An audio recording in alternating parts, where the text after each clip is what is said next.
guys, it's Vicky, and today I am coming at you with some recommendations. For those of you that don't know, November for me is Nonfiction November. It is a month-long readathon that basically encourages everybody to read nonfiction. If you are already a nonfiction reader, it encourages you to read more nonfiction. It's hosted by Olive over at A Book Olive. It's been going on for years. It's great. And as you guys know, I love nonfiction.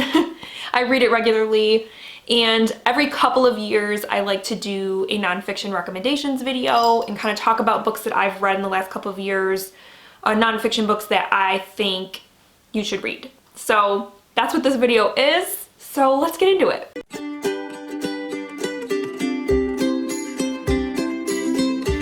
So the first nonfiction recommendation I have for you is one that has stuck with me for so long, not only because of the subject matter, but because of the way it was told. And that book is Voices from Chernobyl, The Oral History of a Nuclear Disaster by Svetlana Alexievich. And this is, like the title suggests, an oral history, which was my first time ever reading an oral history nonfiction book, which is basically an event or something is told through the voices of the people that lived through it. So basically, the way that this book is constructed is that Svetlana interviewed hundreds of people from all walks of life that had anything to do with this disaster and tells the story through their voices, their experiences. So it's kind of like reading transcripts, basically, is what you're doing. And so this book chronicles the nuclear disaster that happened in Chernobyl in April of 1986. And this book was so well done. Like I said, just the style, the way it was told was perfect. It was just so perfectly done. And this story is such a heavy and emotional story. And I remember having to read it in little spurts because it was just heavy on my heart. But it's so important because it was such an important event, and the effects of this event carry into today, you know what I mean? If you are at all interested in the Chernobyl disaster, there are a lot of books out there about it, and I haven't read them all, obviously, but this one I definitely can recommend and say, if you're interested in this, you need to read this book. Next, we have a memoir that was one of my favorite reads of 2020, and that book is All Boys Aren't Blue by George M. Johnson. And this one I loved so much because, again, I loved the way that George M. Johnson decided to tell their story, because memoirs often are just sort of, here's my life and take from it what you will. But in this memoir, George addresses their readers and is kind of telling you, these are the things that have happened to me, and some of them good, some of them bad, and I want you to learn from my either mistakes or experiences or whatever. And I think that's just such an interesting way to approach a memoir. This book is geared towards young adults, but I think everybody should read it because it talks a lot about what it is like to grow up Black and queer, because George M. Johnson is non-binary. And so I feel like these kinds of stories are so important and need to be told, so that people like George feel like they're being heard or feel like they have someone that they can connect to. Again, I just loved the formatting. I loved how every chapter was kind of an anecdotal story about their life, and kind of offers a nugget of information by the end. Something that you can take away from it, like, okay, I learned this. And yeah, it touches on family, it touches on intersectionality, like I said, because George is Black and queer, and it touches on grief and love and joy and just everything. And it's just such an important book. And I feel like I should note also that right now, this book and George M. Johnson's most recent book, We Are Not Broken, is kind of under attack right now. There are a lot of states, specifically in the South of America, that are trying to have this book banned from schools, and in some cases even banned from libraries. And I just find that to be just so messed up and so disturbing, because not only is that like against free speech, but I just feel like these books are important, and these stories need to be told, and I don't like that people are trying to silence that. I say read this book because it's important and it's wonderfully told, and yeah, go pick it up. Okay, my next recommendation is definitely one that if you are interested in sort of investigative journalism type of nonfiction books, this is one of the top-notch books that you should check out, and that is Columbine by Dave Cullen. This book chronicles the 1999 Columbine attack and basically breaks it down by what happened that day, and also tackles the after effects of the event, and also takes you back in time to kind of give you some context into the two killers and how they planned this out and why.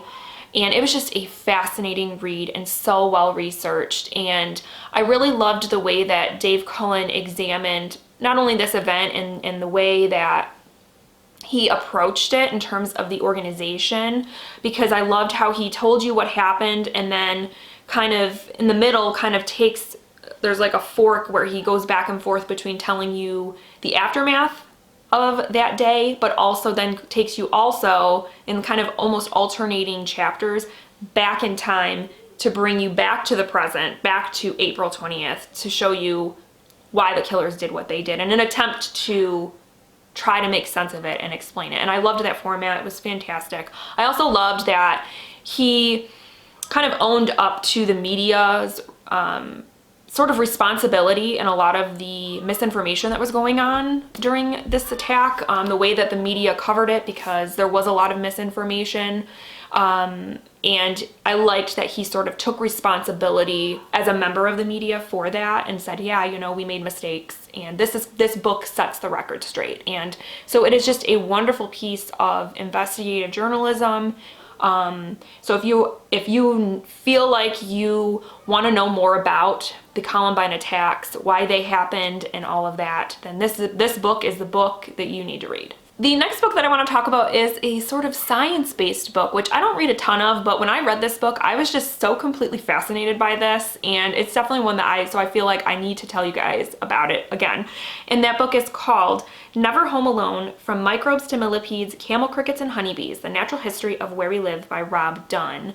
And basically, this is a nonfiction book that talks about how the biodiversity within our homes, he kind of breaks it down and talks about why it's there and why it's important in our lives and in our health. And it was just so fascinating because obviously he talks about things like bacteria and the little guys, but also things like the little critters you find in your house, like spiders and centipedes and things like that, and how they are important to us, even though we might kind of shy away from them, find them disgusting. Same thing with germs and dirt and things. Like we're so obsessed with sanitizing everything and just killing every little piece of bacteria and every germ.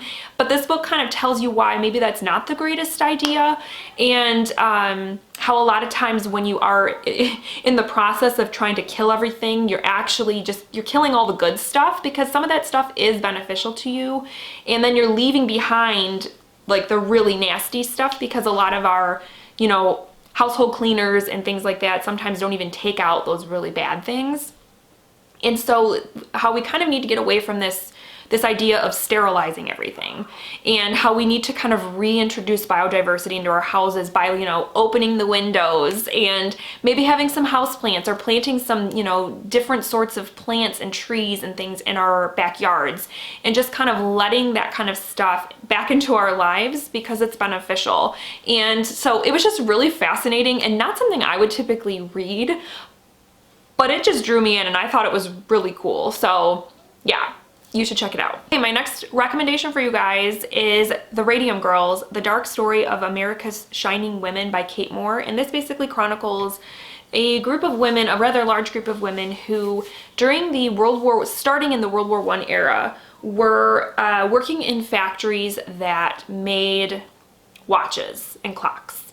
And they would basically paint the numbers on the dials with this paint that contained radium because it made the paint glow in the dark.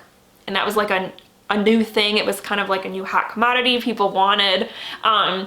And radium at the time was a fairly new substance. And so they didn't really know then how incredibly dangerous radium is and how poisonous. And these women were working with this material for a time, and basically over time became very sick. Many of them died and just had horrific experiences medically.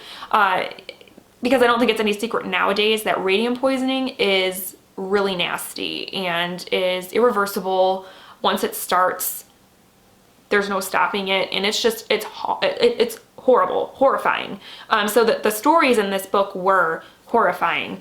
But what made this book amazing was that because these women kept fighting for their lives and fighting to have their story told, they put a lot of things came into place because of this experience, because they wanted people to know that this type of material was dangerous, to prevent it from happening to other people. And so things like OSHA were put in place, and other sorts of protections for workers who work with hazardous materials or work in dangerous situations.